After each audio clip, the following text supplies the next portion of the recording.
ఎలా ఉంది? కాదని అనక ఒరేయ్ పెదబాబు నవ్వు దొరసాని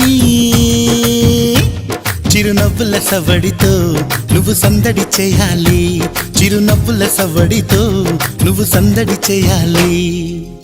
నవ్వు నీలవేణి